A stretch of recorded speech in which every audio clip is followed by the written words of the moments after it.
Same neighborhood, same income range, same $35,000 starting point. 19 years later, one person sold their home for a profit and still came out $713,000 behind the other. Today, we are going to show you exactly how that happened. And more importantly, we are going to show you when buying a home actually does make sense. Because it does. Just not for the reasons most people think. And not in the way most people calculate. My name is Sage. I spent over a decade inside the financial system as a Series 7 licensed financial advisor and consumer lender at major financial institutions. The buy versus rent debate has been argued on YouTube and family kitchens and at closing tables for decades. And almost every version of that argument leaves out the most important numbers, the real ones. Today that changes. Here at Financial Methods, our goal is simple: to give you more actionable financial knowledge in one video than most people get from an entire book on the subject. Knowledge that took years to accumulate inside the system, delivered to you in plain language right here for free. Stay with me to the end of this video because the hidden gems in Chapter 5 include 5 specific moves for both renters and homeowners that you can act on this week regardless of where you are in this decision. If you are not subscribed yet, do that right now. Every single week we give the middle class the financial tools the system never handed them. Let's get into it. Meet Carlos and Maria Torres, early 30s, 2 kids ages 4 and 7, combined income $96,000. They bought a suburban home 2 years ago for $385,000. They did everything they were supposed to do, saved for the down payment, got pre-approved, chose a good school district, locked in their mortgage. Their mortgage payment is $2,450 per month. That is the number their lender gave them. That is the number they budgeted around. That is the number most people think of when they think about what a home costs. It is not the real number. Here is what the Torres home actually costs every month. Mortgage payment, $2,450. Property taxes, $385 per month. Homeowners insurance, $195 per month. Utilities, average $280 per month. Maintenance and repairs, $320 per month. Conservative PMI, private mortgage insurance on less than 20% down, $180 per month. $3,810 per month, not $2,450, $3,810. That is a $1,360 difference between what the lender told them and what their home actually costs every single month. And that number does not include furniture, cable, internet, or the inevitable repair that shows up 6 months after move-in that nobody budgeted for. Carlos and Maria knew their mortgage payment. They did not know their true housing costs. Most homeowners never do until the bills arrive. Hidden gem. Number 1, and this one should precede every home ownership decision. Before you sign anything, calculate your true monthly costs using every line in that table. Not just the mortgage, every line. Then compare that number to your current rent. The difference between those two numbers, what you pay to rent versus what you would truly pay to own, is the monthly investment opportunity that most renters are leaving on the table, or that most buyers are not accounting for in their decision. Write that number down. We are going to use it in Chapter 2. Meet Deja, 32 years old, registered nurse. single, earns $64,000 per year. She has been renting a 2-bedroom apartment for $1,450 per month for the past 3 years, and she has $35,000 saved. Every person in Deja's life is telling her the same thing. Stop throwing money away on rent, buy a house, build equity. That is how you build wealth. Deja is a smart woman. She is not dismissing that advice. She is just not sure it's right for her situation right now, and she is correct to question it. Here is what happens to Deja's $35,000 in 2 completely different scenarios. Scenario A, Deja buys. She puts her $35,000 as a 10% down payment on a $350,000 home. Her mortgage payment is approximately $2,100 per month. Her true monthly cost of home ownership, following everything we covered in Chapter 1, approximately $3,300 per month. Her mobility disappears. Her savings are gone. Her monthly commitment increases by $1,850 over her current rent. And her equity on day 1 after closing costs is close to zero.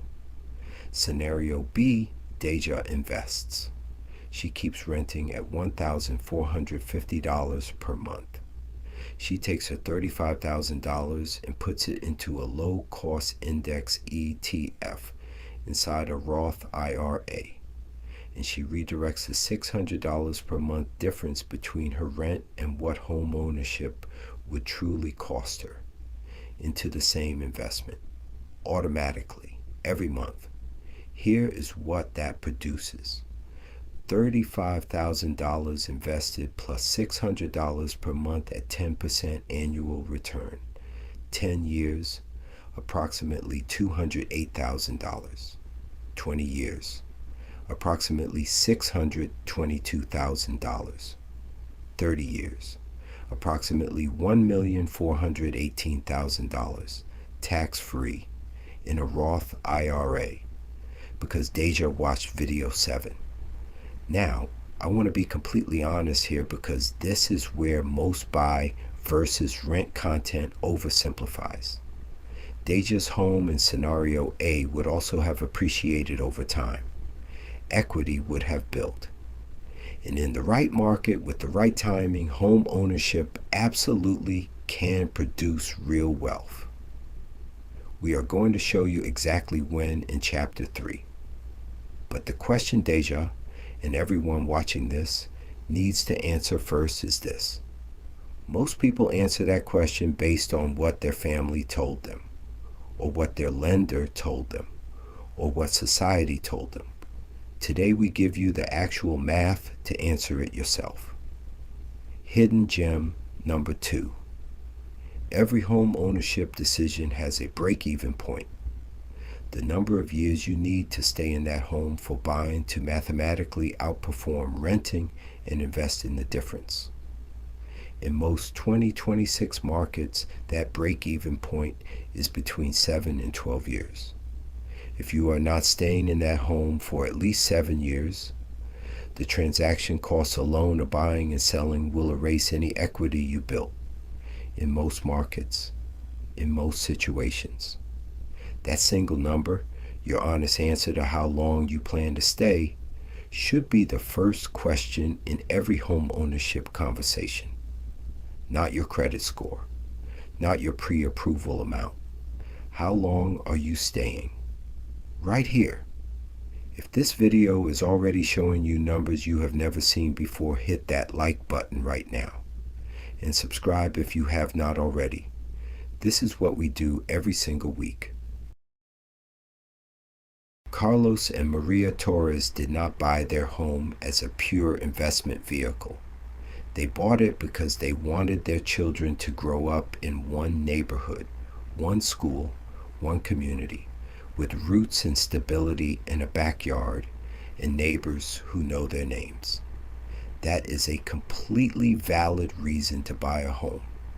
and it is the reason home ownership makes the most sense for most families who make it work financially. Here is when the math supports the decision. Home ownership makes financial sense when you plan to stay a minimum of 7 to 10 years. You buy in a market where the price to rent ratio is below 15. You buy below your maximum mortgage qualification. Not what the bank says you can afford, but what your full, true monthly budget can sustainably absorb. You have 20% down to eliminate PMI and start with real equity. You treat it as shelter first and investment second. The Torres family checks most of those boxes. They plan to stay for at least 10 years. They are in a Midwest suburban market with a price to rent ratio below 15. They bought thoughtfully, and every mortgage payment builds equity in a home their children are growing up in. That has real financial value and real life value simultaneously. Hidden gem number 3. And this is the calculation most buyers never run. The price to rent ratio is simply the median home price in your market divided by the annual cost of renting a comparable home. A ratio below 15 means buying is mathematically favorable in that market. A ratio above 20 means renting and investing. The difference is mathematically favorable. Between 15 and 20 depends on your specific situation and timeline. In 2026, most coastal markets, New York, San Francisco, Los Angeles, Seattle, Boston, have price to rent ratios above 25. Renting is mathematically stronger in those markets by a significant margin. Most Midwest and Southeast markets, Atlanta, Charlotte, Indianapolis, Columbus, Memphis, have ratios below 15. Buying makes more mathematical sense in those markets, especially for families with long time horizons. 5 minutes, one calculation. It tells you more about whether to buy in your specific market than anything your realtor or your lender will ever tell you. Everything in Chapter 3 represents home ownership working the way it is supposed to work. Now let's talk about the 4 ways it quietly stops working for millions of middle-class families who never saw it coming. Hidden gem. Number 4. Trap 1. The true cost trap. We covered this in Chapter 1. But here is the long-term math that makes it truly staggering. The Torres family's $1,360 monthly gap between their mortgage payment and their true housing costs multiplied over 30 years equals $489,600 in costs their lender never mentioned when they signed. That is before a single repair, renovation, or emergency. Trap 2, the mobility trap. A homeowner who needs to move for a job offer, a family change, a neighborhood shift, or simply a better opportunity faces a set of costs that are completely invisible on move-in day. Realtor commission on a $410,000 sale, approximately $24,600. Closing costs on the new purchase, approximately $10,000 to $15,000. Carrying costs if the home sits on the market, variable but significant. Capital gains considerations depending on how long you owned, potentially thousands more. A renter gives notice. A homeowner hires a realtor, lists the property, waits for a buyer, negotiates, closes, and pays tens of thousands of dollars just to leave. That cost of mobility, the cement shoes that home ownership puts on your financial flexibility, never appears in the buy versus rent calculator. Trap 3, the market timing reality. Here's a real-world example that illustrates this better than any hypothetical. A homeowner in a good suburban neighborhood bought in 2007 for $255,000. Watch the home peak above $450,000 during the best years. Sold in 2026 for $410,000. Gross gain, $155,000. Sounds like a success story. Now let's look at the real numbers behind that success story. Mortgage interest paid over 19 years, approximately $175,000. Property taxes over 19 years, approximately $68,400. Homeowners insurance over 19 years, approximately $34,200. Maintenance and repairs over 19 years, approximately $68,400. Realtor commission on $410,000 sale, approximately $24,600. Original closing costs, approximately $7,650. Total ownership costs, approximately $378,250. Subtract that from the $155,000 gross gain. Negative $223,250 in a good neighborhood, in a stable market, over 19 years, from someone who did everything right. Now here's the other side of that same story. If that same $35,000 down payment had been invested in a low-cost S&P 500 index fund on day one, and the $600 monthly true cost difference had been redirected into the same investment every month for 19 years at 10% annual return, approximately $490,000. 19 years. Homeownership, net minus $223,250. 19 years S&P 500 investment, net plus $490,000. The difference, $713,000. Same money, same timeline, two different decisions. Trap 4, the home equity loan trap.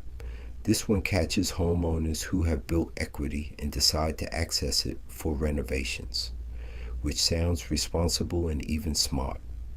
Home equity loans currently carry interest rates between 7% and 19%, depending on credit. That makes them one of the most expensive forms of borrowing available to middle-class families. And here's what most homeowners never calculate before taking one. A $30,000 kitchen renovation sounds like an investment in the home. The national average return on a kitchen renovation at resale is between 60 and 80 cents on the dollar. You borrowed $30,000 at 8% interest, paid it back over 10 years, spent approximately $13,000 in interest, and recovered $21,000 at sale. The renovation cost you $22,000 net, while your home was used as collateral. Renovate because you want to enjoy your home, not because you believe it is a financial investment. Most renovations are not. Right here, share this video with someone who is about to make a home ownership decision right now. A friend, a family member, a co-worker. The numbers in this video could change that decision significantly. Share it now and subscribe if you have not already.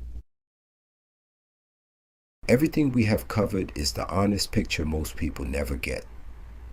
Now here are 5 specific moves, some for renters, some for homeowners, and some for both. Hidden gem number 5, 5 moves. Move number 1, for renters. Put your down payment to work right now. If you have a down payment saved and you are not yet buying, that money should not be sitting in a standard savings account earning 0.5%. As we covered in video 6, that is money working for the bank, not for you. A high yield savings account or short-term treasury fund keeps your down payment liquid, available when the right home at the right price in the right market presents itself, while generating 4% to 5% annually, while you wait and decide deliberately rather than emotionally. If you are not buying within 24 months, consider the Roth IRA and low-cost ETF structure from Video 7. Your down payment can become your retirement foundation while you make the home ownership decision with complete information. Move number 2, for renters. The monthly difference redirect. Calculate your true cost of home ownership in your specific market using the Chapter 1 formula. Subtract your current rent. Take that difference every single month and redirect it automatically into a low-cost index ETF inside a Roth IRA. This is exactly what Deja does. $600 per month redirected consistently. Over 30 years at 10% annual return, starting from $35,000 to $1,418,000 tax-free.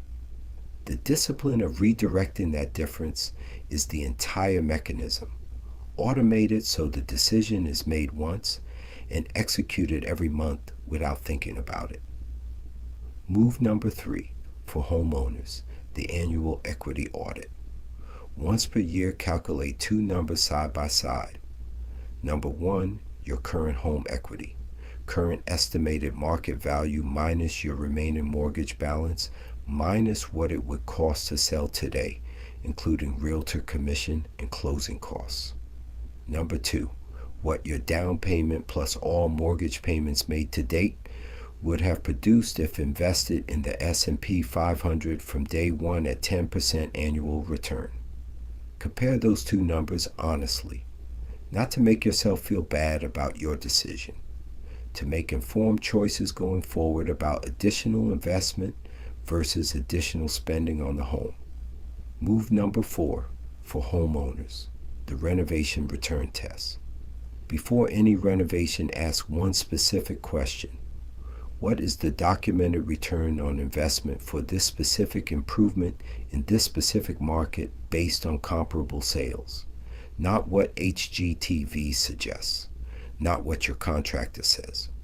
What comparable sales in your zip code in the last 12 months actually show. Kitchen renovations return 60 to 80 cents on the dollar nationally. Bathroom remodels return 70 to 78 cents. Landscaping returns 100 to 150 cents. The only common renovation that reliably returns more than it costs. Renovate because you want to enjoy your home, never primarily because you believe it will increase your resale value beyond what it costs, because the data shows it almost never does. Move number 5, for everyone, the price to rent ratio, annual check. Whether you currently rent or own, check your market's price to rent ratio once per year. For renters, if your market's ratio drops below 15, that is your mathematical signal to seriously reconsider buying. Run the full calculation with your specific numbers before making that move. For homeowners, if your market's ratio rises significantly above where it was when you bought your home, that is your signal that your equity has grown substantially and your options have expanded. You may have more financial flexibility than you realize, and for anyone making this decision for the first time, the New York Times buy versus rent calculator is free, specific to your zip code, your income, and your situation, and takes approximately 10 minutes to complete. It should be the first step. Not the mortgage pre-approval, not the realtor call. This calculator first, every time. Deja did not buy the house, not yet. She opened a Roth IRA. She moved her $35,000 into a low-cost index ETF. She set up an automatic $650 monthly transfer. The difference between her rent and what home ownership would truly cost her right now in her market. She bookmarked the NYT calculator and checks her market's price to rent ratio every January. When the math says buy, Deja will buy, with complete information, in the right market, at the right time, for the right reasons. Carlos and Maria are not selling their home. They are staying for their kids. 8 more years minimum. Their market's price to rent ratio supports their decision. Their timeline supports their decision. But they canceled the home equity loan they were considering for a kitchen renovation.